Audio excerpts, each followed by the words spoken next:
Hello बच्चों, एक बार फिर से वेलकम आप सभी का। और आज का हमारा जो टॉपिक है वो है refraction of light and the cause of refraction.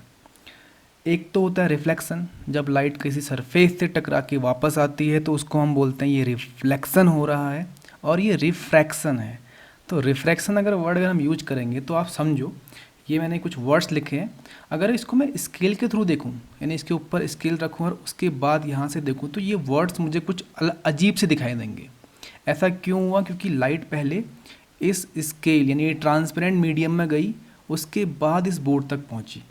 तो दो डिफरेंट डिफरेंट मीडियम है, एक तो स्केल है, ऊपर से हवा है, हवा में लाइट आ रही है, उसके बाद स्केल से लाइट जा रही है। तो डिफरेंट डिफरेंट मीडियम में लाइट की स्पीड अलग अलग होती है। तो यही रीज़न होता है कि हमको छोटे से ऑब्जेक्ट अलग से दिखाई देते हैं। तो इस टॉपिक में हम पढ़ेंगे रिफ्लेक्शन ऑफ लाइट क्या होता है और ऐसा होता क्यों है। ठीक है, तो पहले हम बात करेंगे रिफ्लेक्शन ऑफ लाइट के बारे में। तो देखो ध्यान से, मेरे पास एक ग्लास का टुकड़ा है, शीशा यानी, और ऊपर हवा है। तो यहाँ से लाइट आ रही है किसी एंगल के साथ और कहाँ जा रही है? ग्लास में जा रही है। हम बात कर रहे हैं रिफ्रैक्शन की। तो एक एंगल के साथ लाइट यहाँ से टकराई, ठीक हो गया। अब इस लाइट को तो यहाँ सीधे निकल जाना चाहिए, क्योंकि ग्लास भी ट्रांसपेरेंट है, एयर भी ट्रांसपेरेंट होती है। मतलब इस लाइट कुछ इस तरीके से यहाँ से बाहर निकल जाना चाहिए था, इस तरीके से यहाँ से। लेकिन ऐसा हुआ नहीं। हुआ क्या? ये लाइट थोड़ा सा यहाँ ना जाके बेंड कर गई, इस तरीके से। तो इसी बेंडिंग ऑफ लाइट को क्या बोला गया है? रिफ्रैक्शन बोला गया है। तो जब लाइट एयर से ग्लास में जा रही थी तो हमारे पास जो इसका ओरिजिनल पाथ था वो तो लाइट ऐसे निकलनी चाहिए थी। लेकिन हुआ क्या? लाइट थोड़ा सा साइड से निकल गई। यानी हमें लग रहा था लाइट यहाँ जाने वाली है, बट लाइट निकल यानी लाइट यहाँ से बाहर निकलने वाली है, लेकिन निकल कहाँ से रही है? किसी और प्लेस से। ऐसा क्यों हुआ? क्योंकि एयर और ग्लास में स्पीड ऑफ लाइट अलग अलग होती है। अगर एयर की बात करें तो काफ़ी ज़्यादा स्पीड, सबसे ज़्यादा स्पीड एयर में होती है। ग्लास में थोड़ा सा कम स्पीड होगी, पानी में कुछ और स्पीड होगी। तो डिफरेंट डिफरेंट मीडियम में स्पीड अलग होने की वजह से उनका पाथ भी चेंज हो जाता है। और इसी प्रोसेस को हम बोलते हैं रिफ्रैक्शन ऑफ लाइट। यानी लाइट जब एक मीडियम से, एक मीडियम कौन सा? एयर। दूसरा मीडियम कौन सा है? ग्लास। वन मीडियम से अनदर मीडियम में जाती है तो उसका पाथ चेंज हो जाता है, और इसी प्रोसेस को हम बोलते हैं रिफ्रैक्शन ऑफ लाइट। अब इसमें कौन कौन से टर्म्स आएंगे, इसको प्रॉपर ड्रॉ करके इसके टर्म्स देख लेते हैं। किसको इंसिडेंट रे जैसे रिफ्लेक्शन में होता है, वैसे यहाँ भी इंसिडेंट रे कौन सी है, वो सब देख लेते हैं। तो मैंने डायग्राम ड्रॉ कर दिया है, जिसमें आपका एक मीडियम ऊपर, व यहाँ से ऊपर को मीडियम क्या है? एयर है। और ये दूसरा मीडियम क्या है? ग्लास है। तो एयर से लाइट आ रही है ग्लास की तरफ, तो ये लाइट जब इसके अंदर जा रही है इसको हम बोलेंगे इंसिडेंट रे।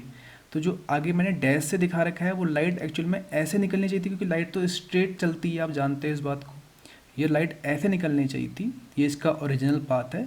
लेकिन इसका जो रियल जो पाथ था, क्या मिला मुझे? थोड़ा सा चेंज मिला। ये मेरा ओरिजिनल पाथ लाइट का, और ये थोड़ा सा चेंज वाला पाथ। और इसी रे को हम बोलते हैं रिफ्रैक्टेड रे। अगर आपको याद हो, इसी प्लेन से जब लाइट टकराती है इसको इंसिडेंट रे बोलते हैं, वापस जाती है इसको रिफ्लेक्टेड रे बोलते हैं। लेकिन यहाँ पर रिफ्लेक्शन की बात नहीं कर रहे हैं, हम बात कर रहे हैं रिफ्रैक्शन की। तो इसी वजह से हम जो लाइट का पाथ चेंज हुआ, जो जो जो लाइट का पाथ चेंज हुआ, उसको हम बोलेंगे ये रिफ्रैक्टेड रे है मेरे पास। अब वहाँ भी नॉर्मल था, यहाँ भी नॉर्मल खींचेंगे, तो हम खींच देते हैं नॉर्मल इसके साथ। ऐसे इस सरफेस के साथ बनेगा नॉर्मल, इस तरीके से।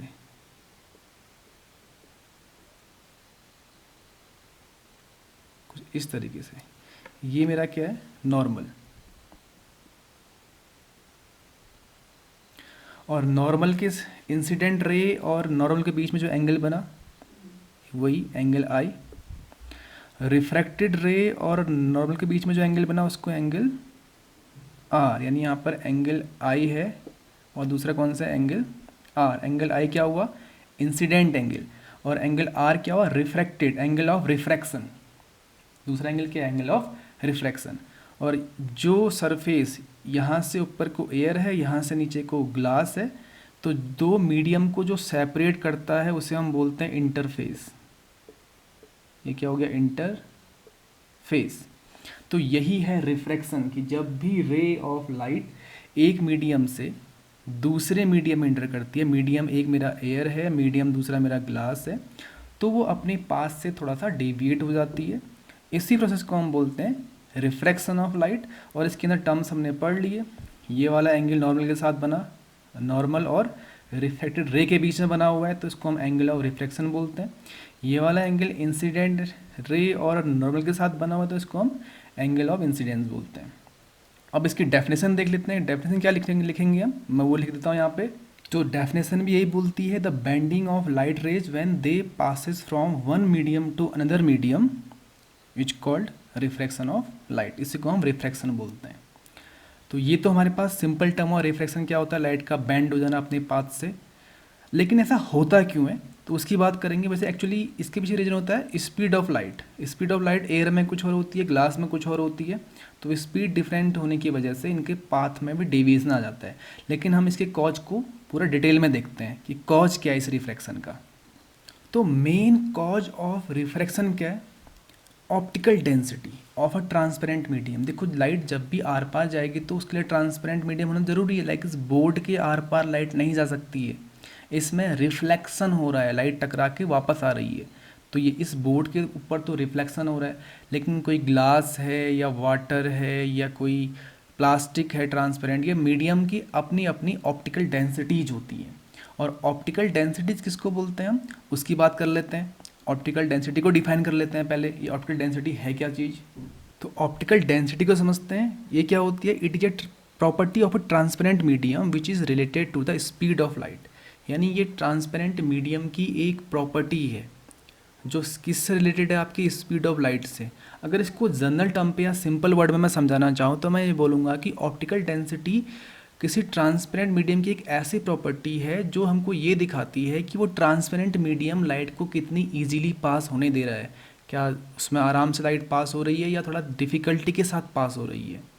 तो ऑप्टिकल डेंसिटी हमको क्या दिखाती है, अगर किसी की ऑप्टिकल डेंसिटी बहुत ज़्यादा है, मान लो एक मेरे पास ये मीडियम है, इसकी ऑप्टिकल डेंसिटी बहुत ज़्यादा है, तो इसके थ्रू लाइट बहुत ईजिली पास नहीं हो पाएगी। लाइट इजीली पास नहीं होगी तो वो बेंड करेगी। अगर ऑप्टिकल डेंसिटी किसी मीडियम की बहुत ही कम है तो वो उस मीडियम में स्पीड ऑफ लाइट बहुत हाई होगी। जैसे लाइक एयर, एयर की डेंसिटी बहुत कम होती है तो उसमें लाइट बहुत स्पीड से जाती है। और ग्लास लोगे तो ग्लास की डेंसिटी काफ़ी ज़्यादा होती है, उसमें स्पीड ऑफ लाइट उतनी ज़्यादा नहीं होती है। तो हर किसी मीडियम की अपनी अलग अलग ऑप्टिकल डेंसिटीज होती हैं। तो ऑप्टिकल डेंसिटी से हमको क्या क्या मिलता है उसको देखते हैं। ये तो डेफिनेशन हो गई ऑप्टिकल डेंसिटी की। हमें क्या चीज़ मिलती है ऑप्टिकल डेंसिटी से, हम उसकी बात कर लेते हैं। तो ऑप्टिकल डेंसिटी से हमको क्या चीज़ मिलती है, दो चीज़ें मिलती हैं। पहली चीज़ ये है, if the optical density is high, अगर किसी ट्रांसपेरेंट मीडियम की हम बात करेंगे, ठीक है, ऑप्टिकल डेंसिटी बहुत ज़्यादा है तो उसमें स्पीड ऑफ लाइट कम होगी, डेफिनेटली उसमें उतनी तेज़ी से लाइट नहीं चलेगी। तो जिसकी ऑप्टिकल डेंसिटी ज़्यादा होती है उसको हम बोलते हैं ऑप्टिकली डेंसर मीडियम। क्या बोलेंगे उसको हम, ये ऑप्टिकली डेंसर मीडियम है।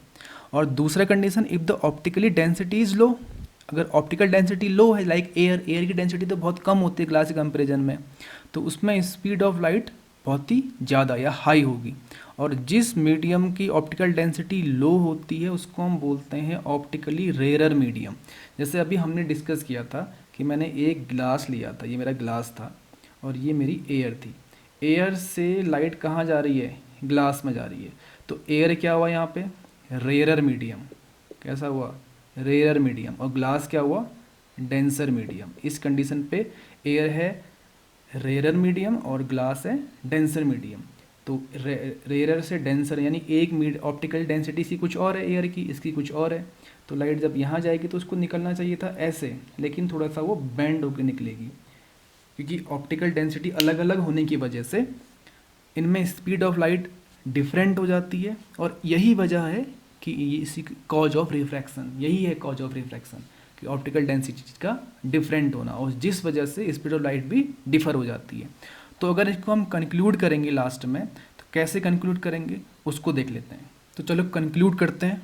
Therefore the cause of refraction is difference in the optical densities of mediums. Different different medium की ऑप्टिकल डेंसिटी डिफरेंट होती है और जिस वजह से रिफ्रैक्शन होता है। तो मैं आपको दो केस दिखाता हूँ। ये मेरा एयर है, ये मेरा ग्लास है, तो ये क्या हुआ, रेयर मीडियम हुआ, रेयर मीडियम। और ये कैसा हुआ, डेंसर मीडियम। ये दोनों कंपेयर करोगे तो ऑप्टिकल डेंसिटी ज़्यादा किसकी होगी, ग्लास की होगी। तो अब यहाँ से लाइट चल रही है एक किसी एंगल के साथ, कहाँ, ग्लास में।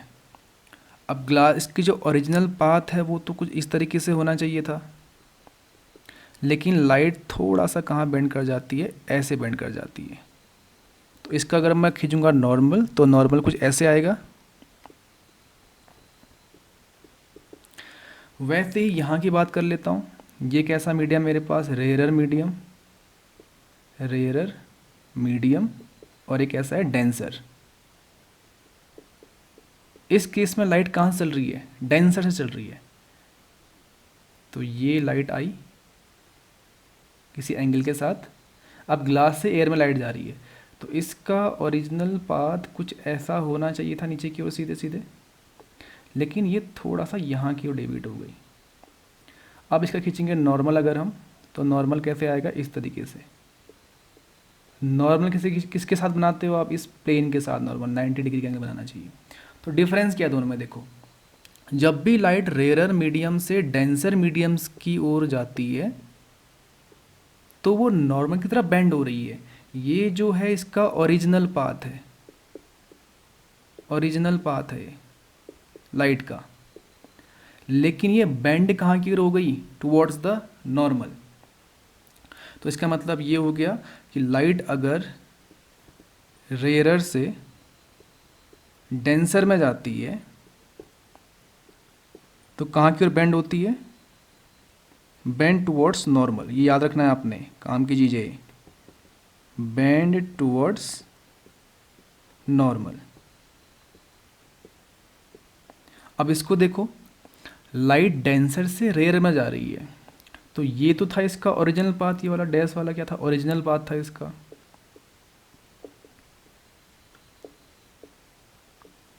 लेकिन लाइट अपने पाथ से हट गई, ये नॉर्मल था, नॉर्मल से दूर चली गई। इस केस पे नॉर्मल की ओर जा रही, इसमें away from the normal.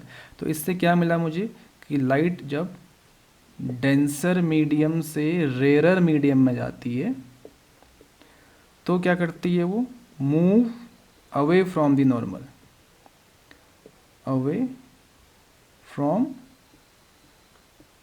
Normal. तो यही है cause of refraction and refraction, कि लाइट जब एक मीडियम से दूसरे मीडियम में जाती है तो उसकी स्पीड चेंज होती है, और स्पीड चेंज होने की वजह से ही रिफ्रैक्शन होता है।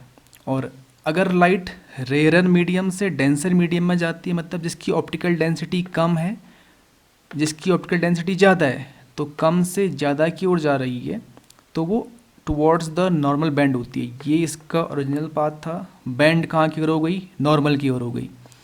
और जब डेंसर से रेयरर में जाती है, ग्लास से एयर में जा रही है, तो फिर वो ये पाथ इसका ओरिजिनल पाथ था, बट कहाँ चली गई, यहाँ चली गई। ये इसका नॉर्मल है, नॉर्मल से दूर भाग रही है। तो इसको आपने याद रखना है। तो इस लेक्चर में हम इतना ही करेंगे। आई होप आपको समझ में आ गया होगा कि हम क्या चीज़ पढ़े और क्या इसका मतलब है। तो हम जल्दी नेक्स्ट लेक्चर लेके आएंगे, तब तक के लिए इसे पढ़िए। All the best.